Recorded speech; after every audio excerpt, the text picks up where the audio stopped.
ओडिशा रे प्राय 96 लाख परिवार पाखरे रही राशन कार्ड। राशन कार्ड रे मिले अनेक सुविधा। राशन कार्ड सुविधा पाइबा पई आपनकर परिचय देबाकू पड़ी थाए।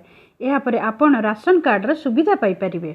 आसंतु जानिबा केउ माने राशन कार्ड पाई परिबे नाही। नंबर 1, जदि कोनोसी व्यक्ति पाखरे 100 वर्ग मीटर रु अधिक प्रॉपर्टी रही से राशन कार्ड पाई परिबे नाही। किंबा जदि कोनोसी व्यक्ति नाम रे घर, फ्लैट इत्यादि रही से मध्य राशन कार्ड पाई परिबे नाही।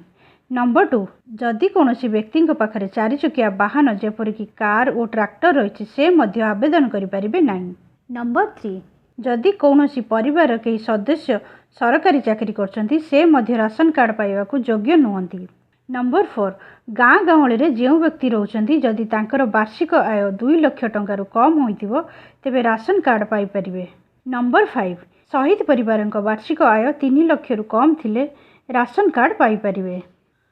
नंबर 6, जो माने इनकम टैक्स देउथिबे किंबा लाइसेंस थिबा बंधुक रखिथिबे सेमाने मध्य राशन कार्ड सुविधा पाइबे नाही।